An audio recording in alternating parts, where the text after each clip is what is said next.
50% ከወለድ ነፃ የባንክ ብድር ተመቻችቶ በ4 ወይም በ8% ቅድመ ክፍያ ውል ተዋውለው የቤት ባለቤት የሚያደርጉት ሞን ሪል ስቴት በአየር ጤና አደባባይ 30% እውነተኛ ቅናሽ አድርገናል። ባለ 1 መኝታ 80 ካሬ በ250 ሺህ ብር ቅድመ ክፍያ፣ ባለ 2 መኝታ 120 ካሬ በ375 ሺህ ብር ቅድመ ክፍያ፣ ባለ 3 መኝታ 139 ካሬ በ434 ሺህ ብር ቅድመ ክፍያ ያለቁና በግንባታ ላይ ያሉ ሱቆችን ከ23 እስከ 200 ካሬ ያገኛሉ።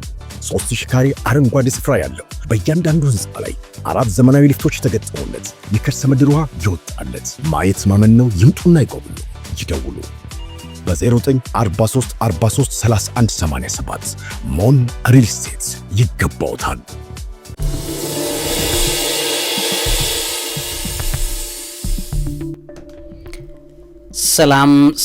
ሰላምና ጤናን ፍቅርን በረከትን ያድርልኝ። ክቡራትና ክቡራን የሣድስ ቤተሰቦቼ በድጋሚ ተገናኝተናል። በጣም የሚገራርሙ ነገሮች ናቸው እየተሰሙ ያሉት በጠቅላላ በጣም በቆንጆ ደረጃ ላይ አዘጋጅቼላችኋለሁ። አንደኛው መረጃ እስራኤል የአረብ ሀገራትን እንዴት እየሰራችላቸው እንዴት እየተጫወተችባቸው እንደሆነ አንድ ጥናታዊ ጽሑፍ ወጥቷል። እሱም መሰረት አድርጌ በደንብ አድርጌ ያሳያችኋለሁ። የገልፍ ሀገራት ወይም የአረብ ሀገራቱ ላይ የኢራን ውርጅብኝ እንዲወርድና ሆን ተብለው በኢኮኖሚ እንዲደቁ ማለትም የአረብ ሀገራት ኢኮኖሚ አልባ እንዲሆኑ እንዲደቁ በአካባቢው ላይ እስራኤል ትልቁን የበላይነት ይዛ መቀጠል እንድትችል የሚያደርጉ ስራዎችን ነው እየሰራች ያለችው። ይሄን ጉዳይ ከትራምፕ ጋር ያጋጫቸዋል፣ አያስማማቸውም። ነገር ግን እስራኤል የምትፈልገውን የልቧን እየሰራች ነው በሚል ሪፖርቶቹ ወጥተዋል። ምን ማለት ነው የሚለው ነገር በደንብ አድርጌ እነግራቸዋለሁ። ለምሳሌ በኢራን ላይ ያለ የጋዝ ፊልድ መንካት እነሱ ነው የሚጎዳው፣ ማለትም አረብ ሀገራቱ እንደሚጎዳት እያወቀች የጋዝ ፊልዱን እስራኤል ስትደበድብ ኢራን ደግሞ የአረብ ሀገራቱን የነዳጅ ማከማቻ የጋዝ ማከማቻ ስፍራዎችን እየደበደበች ነው። ያ ማለት እንግዲህ እስራኤል የሰራቻቸው ወጥመዶች ውስጥ አረቦቹ ገብተዋል ማለት ነው። ሲጃጃሉ አሁን እስራኤል የሰራችላቸው ወጥመድ ውስጥ እንደገቡ ሪፖርቶቹ እየወጡ ይገኛሉ። በዚህ ዙሪያ ላይ ትኩረት አድርጌ እሰራላችኋለሁ። በጣም የእስራኤል አካሄድ ስማርተስት ነው። በጣም የሚገርም አካሄድ ነው እየሄደችባቸው ያለችውና ይሄንን እንግዲህ እነዚህ ሰዎች ቢስማሙ ኖሮ አስቡ፣ አረቦቹና እነዚህ ኢራኖቹ የሚስማሙ ቢሆኑ ኖሮ ምን ያህል ዓለም ላይ ኢንፍሉዌንሻል ሊሆኑ እንደሚችሉ አስቧቸው። ግን ያ ነገር እንዲሆን በፍጹም ሰዎቹ የሚረቡ አይደሉም አረቦቹ። በዛም የተነሳ እየተጫወቱባቸው ነው ያሉት እነ ትራምፕና ኔታንያሁ።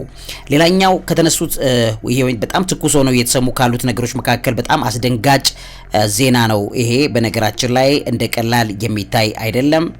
አሜሪካና እስራኤል የናታንዝ የሚባል የኒውክሌር ማዕከል አለ በድጋሚ እንደደበደቡ እየተነገረ ይገኛል ማለት ነው። በጣም አደገኛ ነው። በነገራችን ላይ ምን ያህል አደገኛ ሊሆን ይችላል ይሄንን በተመለከተ የሚለውንም በዚህ ትንተና ላይ ካትችላችኋለሁ። የናታንዝ ኒውክሌር ማዕከል የኢራን ተደብድቧል። ስለዚህ አሁን የጦርነቱ እንትኑ ሁሉ ይሄ ጭምልቅልቅልቅ ያለ ልክ ክረምት ላይ ዝናብ ሲመጣ ተጨመላልቆ በቃ አንደኛውኑ የበሰበሰ ዝናብ አይፈራ የምትሉት አይነት ደረጃ ላይ ነው ጦርነቱ እየገባ ያለው። ስለዚህ ይሄንን በተመለከተ ይሄንን ቦታ መደብደብ ማለት ምን ማለት ነው? የኒውክሌር ማዕከል ነው፣ የኢራን የኒውክሌር ማዕከል ነው። ይሄን ቦታ ነው አሜሪካና እስራኤል የደበደቡት። ግና ቀጣዩ የጦርነቱ አቅጣጫ እንዴት እየተጨመላለቀ እንደሚሆን በደንብ አድርጌ አሳያችኋለሁ። እዛው ጋር ያለን ሌላ ደግሞ የተሰማ ዜና አለ። ምናልባት ዩናይትድ ኪንግደምን ስቦ ወደ ጦርነት የማስገባት ስራ እየተሰራ እንዳለ ታያላችሁ። ዩናይትድ ኪንግደም ጦርነት ውስጥ ተስባ ከገባች አውሮፓዎቹ ይገባሉ።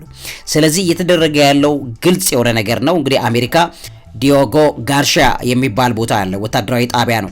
ያንን ጣቢያ አሁን ዛሬ እየተሰማ ያለው ነገር ኢራን ይሄንን ጣቢያ ላይ ሚሳኤሎችን ለቃለች ነው። በጣም አደገኛ ነው በነገራችን ላይ የሚሆነው።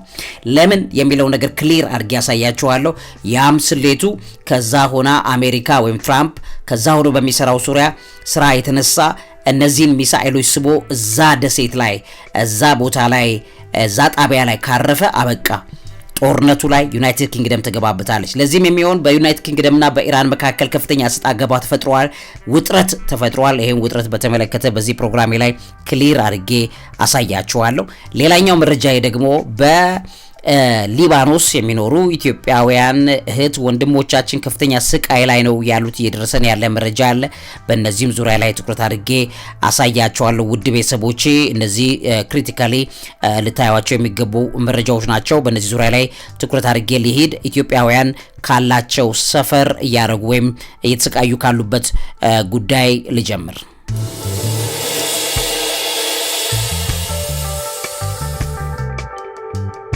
እንግዲህ ውድ ቤተሰቦቼ በእስራኤልና በሊባኖስ መካከል ያለው ግጭት ጦርነት እጅጉን በጣም ከፍተኛ ደረጃ የሚባል ላይ ደርሷል። አሁን ባለበት ሁኔታ ላይ የኢራንና የና አሜሪካዎቹ ጦርነት ሊባኖስ ላይም ጦርነትን አምጥቷል። ሊባኖስን አሁን እየታየች ያለችው የኢራን ድንበር ማለትም እስራኤል እና ኢራን ድንበርተኛ ሀገሮች አይደሉም።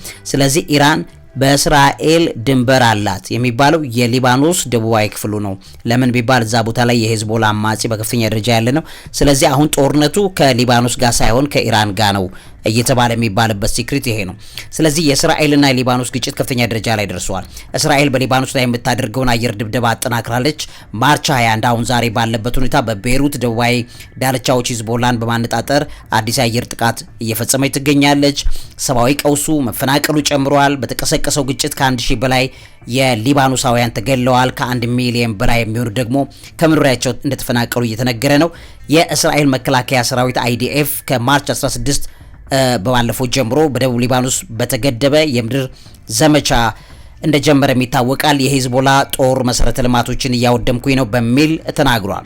ኢራን ላይ የሚሰነዘር ጥቃትና የስልጣን ሽግግርን በተመለከተ አሜሪካና እስራኤል ጥምር ጦር በኢራን ላይ የሚያደርሱትን ድብደባ ቀጥሏል። አሁን የናታንዝ የኒውክሌር ተቋም መመታቱን ከዚህ ጋር ተያይዞ ሲዘገብ ነገሮች እንዴት እየተጋጋሙ እንደሆነ በትክክል ታያላችሁ። የሂዝቦላ ምላሽም አለ፣ የደቡብ ቤይሩት ግጭትም አለ። ሂዝቦላ በበኩሉ የእስራኤልን ወረራ ለመመከት በደቡብ ሊባኖስ ከእስራኤል ወታደሮች ጋር ከፍተኛ ውጊያ እያደረገ እንዳለ ይታወቃል። የእስራኤል የአየር ጥቃት የሂዝቦላን ወታደራዊና ሲቪል ተቋማትን ኢላማ እንዳደረገ እየተነገረ ይገኛል። እንግዲህ እነዚህና መሰል ጉዳዮች በተካረሩበት በዚህ ሰዓት ላይ ፕሬዚዳንት ትራምፕም ዛሬ የኢራን ጦርነትን ለማቆም ወይም ዋይንዲንግ ዳውን ለማድረግ ጥረት እያደረግን ነው በሚል እንደገና ደግሞ እዛ ቦታ ላይ የኒውክሌር ተቋምን ደብድበዋል። ይሄ ክረት ባለበት ሁኔታ ላይ በሊባኖስም በኢራንም ያለው ጦርነት ተጋግሞ እንደቀጠለ ነው። በዚህም የተነሳ በሊባኖስ ያሉ ኢትዮጵያውያን ወንድም እህቶቻችን ለከፍተኛ እንግልት እየተዳረጉ ነው።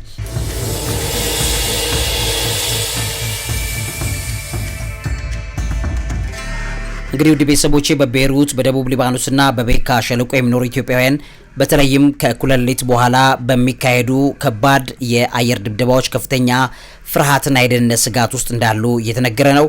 ብዙ ኢትዮጵያውያን የቤት ሰራተኞች ናቸው። አሰሪዎቻቸው ሀገሪቱን ጥለው ሲሸሹ ተቆልፎባቸው ወይም ጎዳና ተጥለውም የተገኙ እንዳሉ ይሄም ደግሞ መጠለያና ምግብ እንዳያገኙ እንዳደረጋቸው እየተነገረ ይገኛል።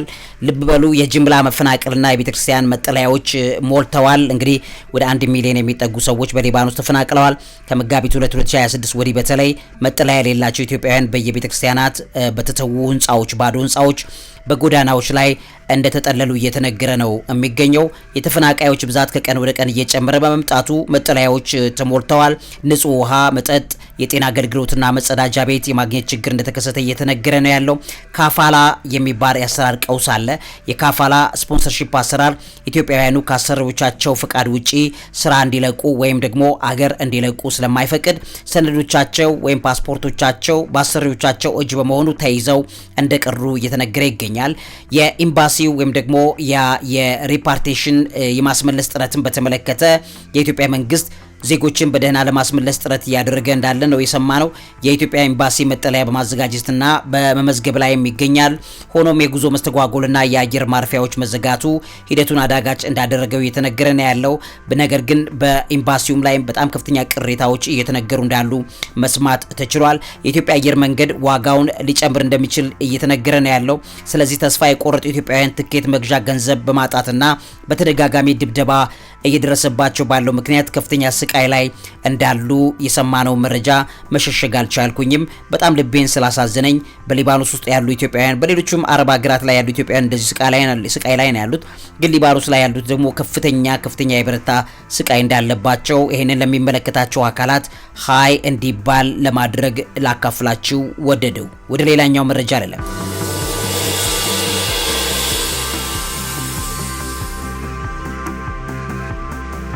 እንግዲህ ክቡራትና ክቡራን የሣድስ ቤተሰቦቼ ከ3 ሳምንታት ከፍተኛ ጦርነት በኋላ የባህረ ሰላጤው አገራት ገልፍ ስቴትስ አሁን በኢኮኖሚ በቱሪዝም በኃይል መሰረተ ልማት ወድመዋል። ጥቃት ጫፍ ላይም የመውደም ኢቭን የመጨረሻ የሚባለው ጫፍ ላይም ደርሰዋል። የኢራን ጥቃት የባህረ ሰላጤውን ሀብት እያመናመነ ነው።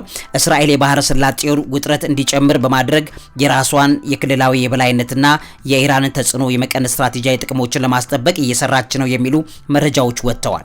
ይህም በተመለከተ የኃይል መሰረተ ልማት ጥቃትን ማየት ይቻላል። ኢራን በኳታር፣ በኩዌት፣ በሳዑዲ አረቢያና በተባበሩት አረብ ኤሚሬቶች የኃይል መሰረተ ልማቶች ላይ ጥቃት ፈጽማለች። የአየር ንብረት መዛባት እዚህ ላይ ይታያል። የባህረ ሰላጤው ሀገራት አሁን የጀመሩት ጦርነት ሳይሆን የሌሎች ጦርነት ተጽዕኖ ሰለባዎች እንዲሆኑ እየታየ ይገኛል። ስለዚህ የፖለቲካው አየር ንብረት ተዛብቷል። ሌላኛው የኢኮኖሚ ውድቀት ስጋት ነው በእነዚህ አረብ ሀገራት ላይ የሆነ ያለው። ከነዚህ ሁሉ ነገሮች እስራኤል የምትጠቀመው ነገር ሰፊ ነው። አንደኛ የባህረ ሰላጤ ኢኮኖሚ ከጦርነቱ የተነሳ ወደ መቀዝቀዝ ወይም ሪሰሽን እያመራ ነው። እስራኤል የነሱ ኢኮኖሚ ሲሽመደመድላት አሸናፊነቷን ይዛ ትቀጥላለች። አሁን በዚህ ጦርነት ላይ የኢራን እስራኤል ጦርነት የባህረ ሰላጤውን ሀገራት ኢንቨስትመንት በእጅጉ ጎድቶታል። ይሄም 10 ዓመት ከዚህ በኋላም 5 ዓመት ካልሆነ 3 ዓመት ለመነሳት ሲንገዳገዱ እስራኤል የበላይነቱን ይዛ ትቀጥላለች። የቱሪዝም ዘርፍ መጎዳት፣ በክልሉ ባለው አለመረጋጋት የቱሪስት ፍሰቱ ተቋርጧል። ቱሪስቶችም ተቸግረዋል። እንደ ዩናይትድ አረብ ኤሚሬትስ፣ ዱባይ ያሉት ከፍተኛ ሀብት የሚያገኙት በቱሪዝም የሆኑ ሀገራት አሁን ባለበት ሁኔታ እየደቀቁ ነው ወይም ደግሞ እየተመቱ ነው። ይሄ ነገር ለረጅም ጊዜ እስራኤል የበላይነቱን ይዛ በአካባቢ መቀጠል የሚያስችላትን አቅም ያሰጣታል። የእስራኤል ስትራቴጂን በተመለከተ እነዚህ ጥናቶች ሲያሳዩ እስራኤል የባህረ ሰላጤውን ሀገራት ወደ ትርምስ ውስጥ በመክተት የኢራንን ተጽዕኖ በክልሉ ለማዳገም ከፍተኛ እገዛ አድርጋለች። ለምሳሌ በኢራን ላይ ያሉ የነዳጅ ወይም የጋዝ ቦታዎችን ስትደበድብ እስራኤል፣ ኢራን በበኩሏ መልሳ የምትደበድበው የባህረ ሰላጤው ሀገራትን የነዳጅ ወይም የጋዝ ሀብቶችን ነው። ይሄም ደግሞ ቅድም የተሰላውን ስሌት በጠቅላላ እስራኤል ዋንጫው እንድትበላ ያረጋታል። የባህረ ሰላጤው አቋም በተመለከተ እነዚህ የባህረ ሰላጤው ሀገራት እስራኤልን እንደ ትርምስ ፈጣሪ ወኪል ማየት የጀመሩበት ጊዜ ነው እየተባለ እየተነገረ ነው ያለው። ሆን ብላ ነው እስራኤል እንድንደበደብ እያደረገችን ያለችው በሚል ወይም ከጦርነቱ አዘቅት እንዳንወጣ በጋራ በዙር አርጋ እየደበደበችን ነው እስራኤል የሚል ጥያቄዎች የተነሱ ነው።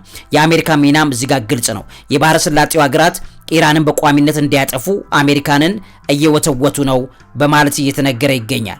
ይሄም ደግሞ ጦርነቱ በከፍተኛ ሁኔታ የተበለሻሸ እንዲሆን ስሌቱን አልገባቸውም። የአረብ ሀገራቱ እየተበሉ ነው። በነገራችን ላይ በጣም የሚገርመው ማለት ነው አሜሪካን በዚህ ጉዳይ ላይ የምትጠቀመው ነገር ነግራቸዋለሁ። የተወሳሰበ ምርጫ አለ። የባህረ ሰላጤው ሀገራት በእስራኤልና በኢራን መካከል ባሉ ጦርነት ተቆልፈው ነው የሚገኙት። ስለዚህ ትክክለኛው ምርጫ ላይ አይደለም ያሉት። አረብ በጣም የተጃጃለ ህዝብ ነው። በእውነት ለመናገር አሜሪካም እስራኤልም እየሰሩላቸው ነው። ከዚህ ጋር ተያይዞ የኢኮኖሚ ዋስትና ጦርነት ጥያቄ አለ። የባህረ ሰላጤው ሀገራት የኢኮኖሚ ደህንነታቸው ለማስጠበቅ እንደተቸገሩ እየተነገረ ነው ያለው። በአጠቃላይ የእስራኤል ስትራቴጂ የባህረ ሰላጤውን ሀገራት ለኢራን ተጋላጭ በማድረግ የኢራንን ተጽዕኖ መቀነስ እንዲሁም ደግሞ በክልሉ ያላትን የበላይነት ማረጋገጥ ነው። እዚህ ቦታ ላይ የአረብ ሀገራትን ኢራን እየደበደበችላት ነው ለእስራኤል። ስለዚህ እስራኤል በቀጥታ ከአረብ ሀገራት ጋር ገብታ ከምታደቃቸው በኢራን አልፋ እያደቀቀቻቸው ትገኛለች ተብሎ ነው እየተተነተነ ያለው። እሱ ብቻ አይደለም፣ የሚገርማችሁ የአሜሪካዎቹም ስሌት አለ። አሜሪካዎቹ የሚያደርጉት ምንድን ነው? ለምሳሌ አሁን በቅርቡ የቬኔዙዌላን ነዳጅ ይዘዋል። እንደምታውቁት በእጃቸው ላይ ያለኩ ነዳጅ። ስለዚህ አሁን የነዳጅ ዋጋ ዓለም ላይ $200 እስኪገባ ድረስ አሜሪካ የያዘችውን የቬኔዙዌላ ነዳጅ ለዓለም ኢኮኖሚ አልበተነችም። ስለዚህ ምን ታረጋለች? ልክ ከፍተኛ የነዳጅ ውድነት በተፈጠረና 200 በገባበት ሰዓት ላይ አሜሪካ የቬኔዙዌላ ነዳጅ በዓለም $200 $180 በበርሜል መቸብቸብ ትቀጥላለች። የዛን ጊዜ በሚገርም ደረጃ የባህረ ሰላጤው ሀገራት የተመታባቸውን የነዳጅ ማውጫ ተቋማቶቻቸውን ለመገንባት 10 ዓመት ሲታገሉ አሜሪካ ደግሞ አካባቢው ላይ ወይም ሄሚስፌሯ እሷ ያለችበትን አካባቢ ብቻ ጠብቃ የበላይነት ይዞ አካባቢው እንዲቀጥል ለማድረግ የመስራት ሲክሬት ወይም የሲአይኤ ምስጢር እንዳለ እየተነገረ ይገኛል። እነዚህ ግን አረብ ሀገራት ያው ተጃጅለው የሚኖሩ ስለሆነ ገንዘብ ካገኙ ሌላ ምንም ጭንቅላታቸው ብዙ ማሰብ አይችልም። በዚህ የተነሳ አሁን ባለበት ሁኔታ ላይ እየደቀቁ መሆናቸው ምስጢራዊ ዶክመንቶች እየወጡ ነው። እነዚህን ላካፍላችሁ ብዬ ነው።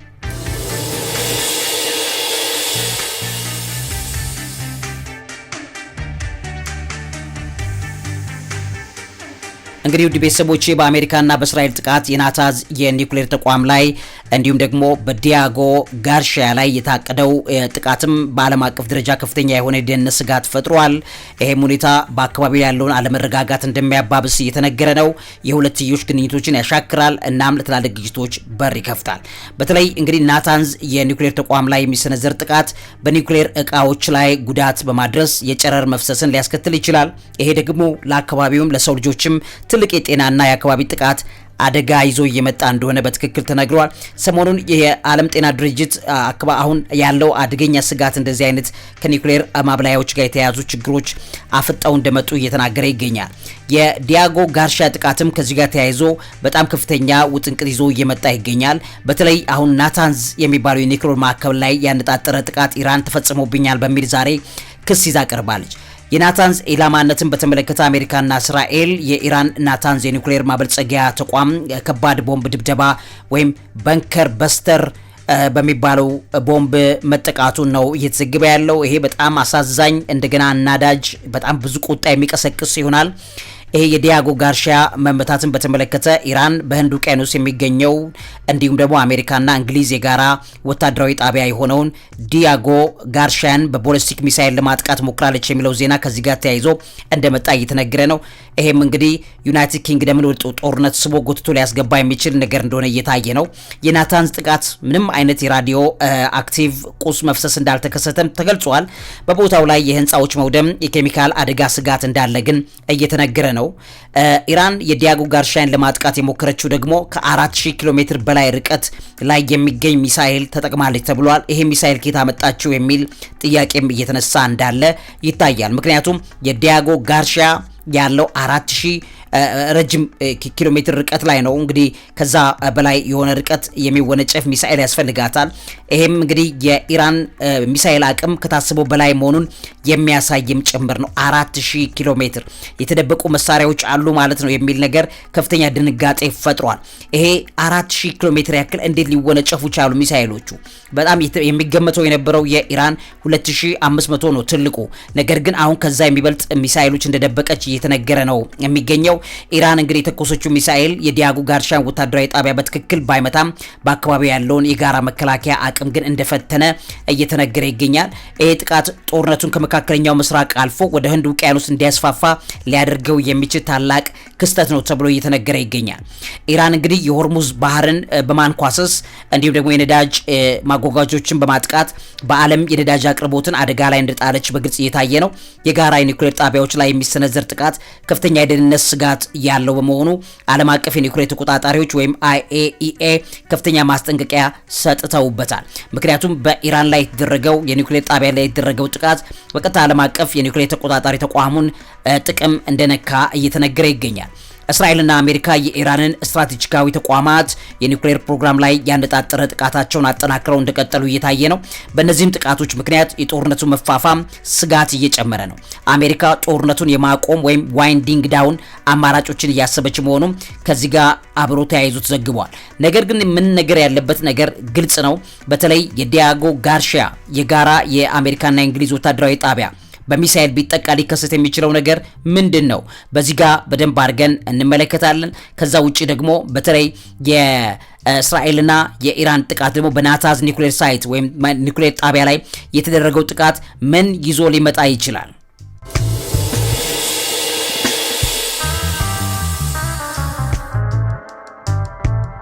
እንግዲህ ውድ ቤተሰቦቼ የዚህ የኒውክሌር ተቋም መጠቃት ናታንዝ የኒውክሌር ተቋም ላይ የሚሰነዘር ጥቃት በኒውክሌር እነዚህ አረሮች ላይ የሚያመጣው ነገር ብቻ አይደለም፣ ጦርነቱን በከፍተኛ ሁኔታ ቅርጹን ይቀይረዋል። ይሄ ጥቃት በኢራንና በአሜሪካ በእስራኤል መካከል ያለውን ውጥረት ወደ ሙሉ ጦርነት ሊለውጠው እንደሚችል እየተነገረ ነው። የዓለም አቀፍ ደህንነትን በተመለከተ ይሄ ሁኔታ ዓለም አቀፍ ሰላምንና አለመረጋጋትን አደጋ ላይ ይጥላል የሚለው ነገር በከፍተኛ ደረጃ እየተነገረ ነው። ይሄ ጥቃት በዓለም አቀፍ ደረጃ ከፍተኛ የሆነ የደህንነት ስጋት ፈጥሯል። ለትላልቅ ግጭቶች በር የሚከፍት አደገኛ ሁኔታ ነው እየተባለ እየተነገረ ይገኛል። የዲያጎ ጋርሺያን በተመለከተ ደግሞ ይሄ ጥቃት በትክክል አሁን ኢራን ሞክራለች 4000 ኪሎ ሜትር ያክል ሚሳኤል ለቃ። ነገር ግን አሁን እንደተባለው ሁለቱ ሚሳኤሎችን የለቀቀችው ኢራን አንደኛው እንደዚሁ ብልሽት ገጥሞታል ወይም ደግሞ ሊሳካለት አልቻለም፣ በሌላኛው ደግሞ ተመቷል ተብሎ ነው የተነገረው። ነገር ግን አሁን ደጋግማ የምትለቅ ከሆነና ያንን ቦታ የምትመታ ከሆነ ነገሮች በጣም ከፍተኛ ደረጃ ላይ ይመጣሉ። ኢራን እንግዲህ በዚህ በመጋቢት 20 ማለዳ ላይ ነው ይሄን ያደረገችው። ሁለት መካከለኛ ርቀት ተወንጫፊ ቦሊስቲክ ሚሳኤሎችን IRBM የሚባሉትን በህንድ ውቅያኖስ ላይ የሚገኘው የዲያጎ ጋርሻ ወታደራዊ ጣቢያ ላይ አቅንታ አቃጥላለች። ወደዛ መንገድ ላይ ተቃጥሮባታል እነዚህ ሚሳኤሎች ተብለዋል። ዲያጎ ጋርሻ ቦምበር አይላንድ ነው የሚባለው። እንግዲህ ምን ማለት ነው? የሚታወቀው በዛ ስም ነው።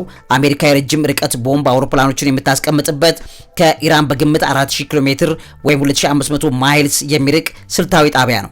ይሄን በተመለከተ እንደ አሜሪካ ባለስልጣናት ዘገባ ሁለቱም ሚሳኤሎች ጣቢያውን አልመቱም። አንደኛው ሚሳኤል በበረራ ላይ ያለ ቴክኒካዊ ብልሽት ገጥሞት እንደወደቀ፣ ሁለተኛው ደግሞ የአሜሪካ የጦር መርከብ ተከላካይ ሚሳኤል ወይም SM-3 የሚባል አለ፣ በዛ መመታቱ ነው የተነገረው። ይሄ ሙከራ እንግዲህ ኢራን ከዚህ በፊት በዚህ ቀደም በይፋ የምትናገረውን 2000 ኪሎ ሜትር የወሰን ገደብ ሰብረዋል። እስከ 4000 ኪሎ ሜትር ድረስ ርቀት መምታት የሚችል ሚሳኤል እንዳላት አሳይታለች። ለመጀመሪያ ጊዜ የተደረገ የረጅም ርቀት ጥቃት ሙከራ እንደሆነም እየተነገረ ነው። የኢራን ክፍለ ኦፊሴላዊ የዜና ወኪሎች ይሄንን ጥቃት የኢራን ወታደራዊ አቅም ጠላቶቿ ከገመቱት በላይ መሆኑን ለማሳየት የተወሰደ ጠቃሚ እርምጃ ነው በሚል ገልጸውታል። የእንግሊዝ ሚናና የትራምፕ ትችት እዚህ ጋር ተሰምቷል። ይሄ ጥቃት የተፈጸመው እንግሊዝና አሜሪካ የኢራን ሚሳኤል ማስወንጨፊያ ጣቢያዎችን ለመምታት የዲያጎ ጋርሻ ጣቢያን እንድትጠቀም ዩናይትድ ኪንግደም ናት ለአሜሪካ የፈቀደችው። ያን ፍቃድ ከሰጠች በኋላ ነው ይሄ የሆነው። ዶናልድ ትራምፕ ይህንን የጋራ ጣቢያ በመጠቀም ትልቅ ስልታዊ ጥቅም አድርጎ እየደበደበ ይገኛል። በተለይም ደግሞ እነዚህ የባንከር ባስተር ቦምቦችን ወይም ደግሞ ትላልቅ ግድቦችን፣ ትላልቅ የድንጋይ ምንጣፎችን ሰንጥቆ ገብቶ መምታት የሚችለውን በጣም አደገኛ ቦምበር የሚቀመጥበት ቦታ እንደሆነ ይታወቃል። ስለዚህ ይሄን ቦታ መምታት እንግሊዝ ዘንድ ከፍተኛ ድንጋጤ ፈጥሯል። የኢራን የውጭ ጉዳይ ሚኒስትር አባስ አራግቺ እንግሊዝ አሜሪካ የራሷ መሬት እንድትጠቀም በመፍቀዷ የብሪታንያ ዜጎች በህይወት ላይ አደጋ ላይ ሆነዋል። ስለዚህ የብሪታንያ ሰዎች ባለበት ቦታ በጠቅላላ አደጋ ላይ እንዳሉ ሊታወቅ ይገባል የሚለው መረጃ መጥቷል። ይሄ ባለበት ሁኔታ ላይ እንግዲህ ውድ ቤተሰቦች ልብ በሉ፣ ይሄ ቦታ ከተመታ ዳግም የሚመታ ከሆነ እጅግ በጣም ብዙ ምስቅልቅል ይመጣል።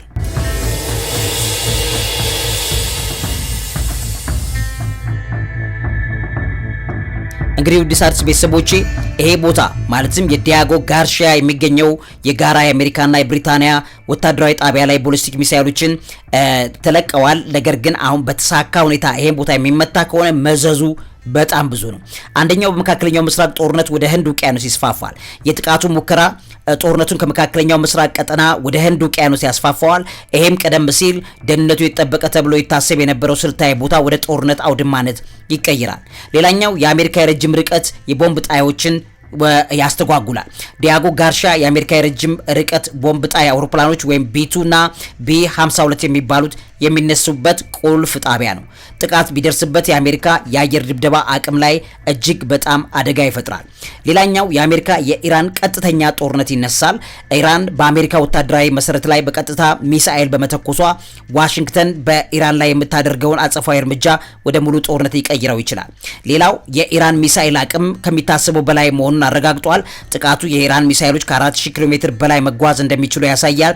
ይሄም በክልሉ የሚገኙትን የአሜሪካ አጋር ሀገራትን እስራኤልን ጨምሮ የደህንነት ስጋት በእጅጉ ይጨምራል። እሱም ብቻ አይደለም፣ አሜሪካ ያለችባቸው ተሻግረው ሩቅ ቦታ ያሉ የደህንነት ቦታዎች ምትላቸውን ቦታዎች ሁሉ ሊደበደቡ ይችላሉ። ያም ዓለም ጦርነት ላይ ከፍተኛ እገዛ ያደርጋል። ወደ ዓለም ጦርነቱን ይቀይረዋል።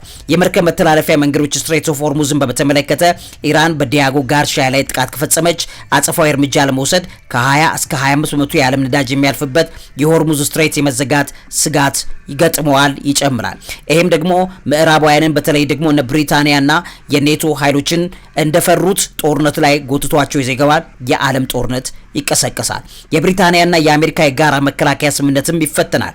ጣቢያው የጋራ ስለሆነ ጥቃቱ የብሪታንያ ወታደሮችም በኢራን ኢላማ ውስጥ መሆናቸው ይረጋገጣል። ይሄም የለንደንን ቀጥተኛ ጦርነት ላይ የምታደርገውን ተሳትፎ ይጠይቃል። ሌላኛው ሰላማዊ ሰዎች ላይ ከፍተኛ አደጋ ይደቅናል። በደሴቲቱ ላይ በሺዎች የሚቆጠሩ የአሜሪካና የብሪታንያ ወታደር ሰራተኞች ሲቪሎችም ይኖራሉ።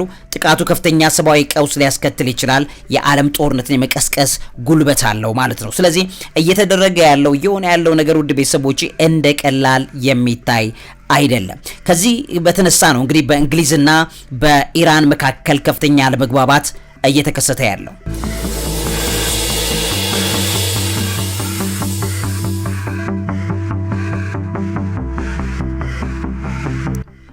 እንግዲህ ክቡራትና ክቡራን የሣድስ ቤተሰቦቼ አሁን በመጋቢት 21 2026 በማርች 21 2026 ባለው መረጃ መሰረት የብሪታንያና በኢራን መካከል ያለው ውጥረት በእጅጉ ጨምሯል። ብሪታንያን ወደ ጦርነቱ ስቦ እንዳያስገባ እየተሰጋ ይገኛል። እንግዲህ የብሪታንያ ወታደራዊ መሰረቶችን አጠቃቀም በተመለከተ ብሪታንያ የአሜሪካ በሆርሙዝ ባህረ ሰላጤ በዚህ ውስጥ ያለውን የኢራን ሚሳኤል ጣቢያዎችን ለመምታት የብሪታንያ ወታደራዊ መሰረቶችን እንድትጠቀም ፈቃድ ሰጥታለች። የኢራን የውጭ ጉዳይ ሚኒስትር አባስ አራግቺ ብሪታንያ የጦር መሰረቶቿን ለማጥቃት እንዲውሉ በመፍቀዷ የብሪታንያዎች ወይም የብሪታንያ ሰዎች ህይወት አደጋ ላይ እየጣለች ነው በሚል ማስጠንቀቂያ ሰጥተዋል። ስለዚህ በአካባቢ ላይ ያሉ ብሪታንያ ተወላጆች ላይ ይህ አደጋው እየጨመረ መጥቷል። ኢራን በክልሉ ባሉ የነዳጅ ማጓጓዣ መርከቦች ላይ ያነጣጠረ ጥቃት በማድረሷ ብሪታንያ ከዓለም አቀፍ የነዳጅ አቅርቦትና ኢኮኖሚ ጋር በተያያዘ ከባድ የጥቅም ግጭት ውስጥ እንድትገባ አድርጓታል። ጠቅላይ ሚኒስትር ኬር ስታርመር ብሪታንያ በኢራን ላይ የሚደረገው ቀጥተኛ ጥቃት ወይም ኦፌንሲቭ አክሽን እንደማትሳተፍ እንዲሁም ደግሞ የክልሉ የጦርነቱ አካል እንደማትሆንም በይፋ መግለጻቸው ይታወቃል። ይሁን እንጂ የብሪታንያ ባለሀብቶች ወይም ደግሞ ኢቭን ሀብቶቿም ጨምሮ ድሮንና ሚሳይሎቿን በክልሉ አጋሮቿን ለመከላከል እየተንቀሳቀሱ ነው ያሉት። የብሪታንያ ሀብቶች የሆኑት ነገሮች ላይም አደጋ ተደቅነዋል። ስለዚህ ይሄ ግጭታቸውን በከፍተኛ ሁኔታ እየለጠጠው ይገኛል። የኢኮኖሚ ተጽዕኖና የአደጋ ጊዜ ስብሰባ አለ። በኢራን ጦርነት ሳቢያ የነዳጅና የቤት ዋጋ ንረዋል።